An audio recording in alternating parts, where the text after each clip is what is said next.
बिस्मिल्लाहिर्रहमानिर्रहीम। बोलते कालम के साथ मैं आमिर रज़ा खान। और मैं हमेशा कहा करता हूँ कि ये सारी जंग का खमियाजा जो है अरब ममालिक को भुगतना पड़ेगा। जी हाँ, वो खलीजी ममालिक जो कि दौलत की रेल पेल के हवाले से दुनिया में जाने जाते हैं, क्या कतर, क्या अबू धाबी, क्या दुबई, क्या ये नाम ले, कुवैत और बहरीन, ये सारी की सारी दौलत जो है आखिरकार अमेरिका के काम में आनी है। और अमेरिका इस जंग का सारा मलबा जो है इन्हीं से वसूल करेगा। यानी ये भरेंगे वो पैसे जो कि इसराइल की जंग लड़ने के लिए अमेरिका खलीज फ़ारस में आया है। जी हाँ, खलीज फ़ारस में, फ़ारस की खलीज जो है इसमें आया है, लड़ने के लिए आया है और अब इसका ख़र्चा जो है उठाएंगे। गो बड़ी अच्छी खबर है कि डोनाल्ड ट्रंप ने यह कह दिया कि 20% जो है, जो टैक्स लिया जाना था आने जाने वाले जहाज़ों का। जहाज़ किसके थे? जाने वाले जहाज़ भी खलीजियों के थे और आने वाले जहाज़ भी खलीजियों के हैं। ये तेल और गैस बेचते थे और उसके बदले में सामान्य तैश, अद्वियात और खुराक लेते थे। तो आने जाने वाले जहाज़ सिर्फ खलीज के ही गुजरते हैं आपने हमद से, चाहे वो जा रहे हों या आ रहे हों। इस पर 20% जो है टैक्स नाफिज कर दिया था, ताकि पूरे टोटल माल का यानी 100 में से 20%। और ये सिर्फ 2 दिन ही धमकी काम कर गई। और उसके बाद क्या हुआ कि डोनाल्ड ट्रंप ने ये 20% जो है वापस ले लिए, इस शर्त के साथ कि अरब ममालिक के खलीजी ममालिक जिनको कहा जाता है, तमाम जो हुक्मरान हैं वो अमेरिका में सरमायाकारी करेंगे। यानी ये तमाम दौलत जो कि सिर्फ पहले 20% कटौती के लिए थी, अब वो दौलत तमाम की तमाम अमेरिका में सरमायाकारी के लिए इस्तेमाल की जाएगी। यानी जो पैसा पेट्रो डॉलर की सूरत में $1 लेकर तेल दिया जाएगा, वही डॉलर जो है वापस अमेरिका को लुटाया जाएगा। कैसा सिस्टम है, कैसा सर्कल है। उसमें से सिर्फ इन ग़ुलामों को चंद टुकड़े खाने के लिए दे दिए जाएंगे, जिस पर ये अयाशी करते और गोल्डन जुब्बे पहनते हुए नज़र आएंगे। इसके अलावा इनके पास कुछ नहीं होगा और जब चाहेगा अमेरिका ठेंगा दिखाएगा और दौलत सारी समेट के ले जाएगा। ईरान के साथ क्या हुआ? शाह के दौर में अरबों डॉलर जो थे वो अमेरिका में रखवाए गए, इस नीयत से कि ये हमारे काम आएंगे। न ईरान के काम आए, न शाह के काम आए, और आज अमेरिका उन्हीं अरबों डॉलर को दबाए बैठा है, अपनी इकॉनमी को बूस्ट और बूम कर रहा है। तो अरब ममालिक में भी जब कभी तब्दीली की लहर उठेगी या इनकी हुक्मरानी जो है डगमगाएगी, तो ये दौलत फिर सिर्फ अमेरिका के ही काम आएगी। और ये मामला जो है अब आगे बढ़ता बढ़ता जो है मज़ीद जो है संगीनी इख्तियार करता चला जाएगा। इसके साथ साथ डोनाल्ड ट्रंप ने एक धमकी और भी ईरान को लगा दी है, और वो ये है कि अगले हफ्ते से वो अगर मुज़ाकरात की टेबल पर नहीं आता है तो उसके पावर प्लांट्स जो हैं उनको निशाना बनाया जाएगा। ये है वो बात जो डोनाल्ड ट्रंप ने अब ईरान के लिए कही है। पहली जितनी बातें मैंने आपको बताई वो अरब ममालिक के लिए थी। खैर, उनकी दौलत जो है वो ईज़ी कम ईज़ी गो वाली है।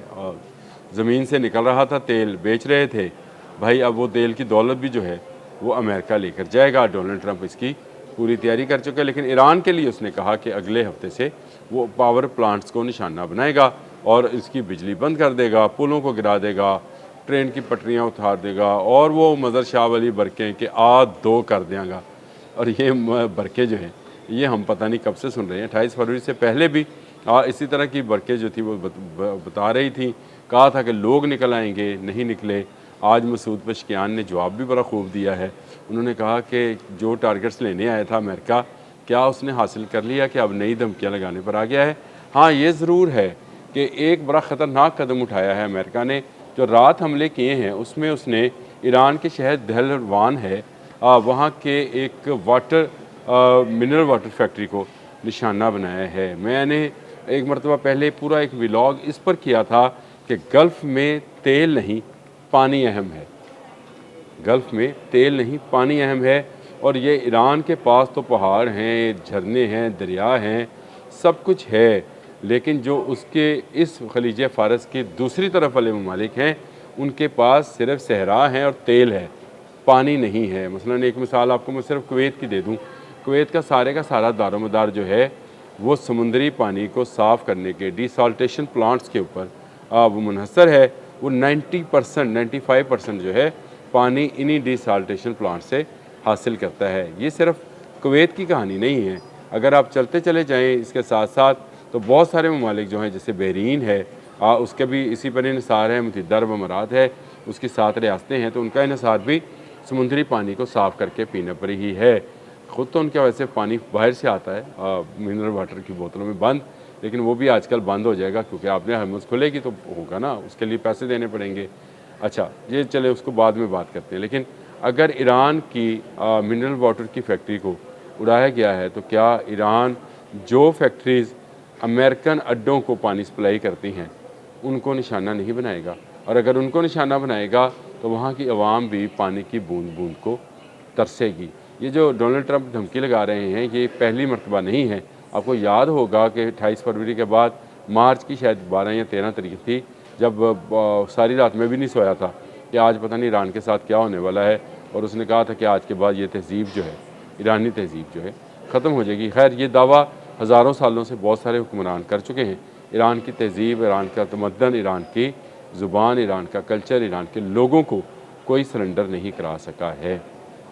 ईरान कायम है, कायम रहेगा। मसूद पशकियान ने भी बता दिया कि खून के आखिरी कतरे तक अपने वतन की हिफाजत के लिए जो हैं तमाम शहरी तैयार हैं और वो तैयार रहेंगे। अमेरिका उनका कुछ बिगाड़ नहीं पाएगा। लेकिन नतीजा क्या निकलेगा? नतीजा ये होगा कि एक तरफ से पावर प्लांट्स पर हमला किया जाएगा, जो कि ईरान के पावर प्लांट्स हैं अगले हफ्ते में, जो कि डोनाल्ड ट्रंप की शायद धमकी है सिर्फ, लेकिन चलें इसको किसी हद तक 10% भी रख लें कि ये धमकी सच्ची है कि वो पावर प्लांट्स को निशाना बनाएगा, तो इसके जवाब में ईरान क्या करेगा?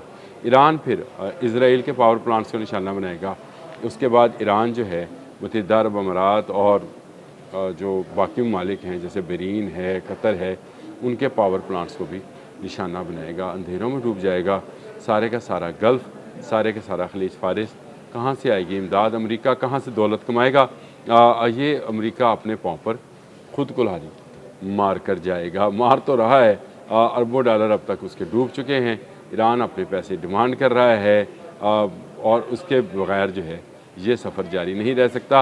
अगर आपने हरमुज़ में अमन हो, तजारत हो, तो शायद इसमें सबका भला हो, ना सिर्फ ईरान का बल्कि बहुत सारे ममालिक, हम जैसे ममालिक भी जो इसी तेल की तजारत के ज़रिए से ही अपने पावर हाउसेस चलाते हैं। अगर ये सारे की सारी तेल की जो है तरसील बंद होती है, एक तरफ से अमेरिका ब्लॉकेट किए बैठा है तो दूसरी तरफ से नाकाबंदी का ईरान ने ऐलान कर दिया, तो बिल्कुल ही सब कुछ बंद हो जाएगा।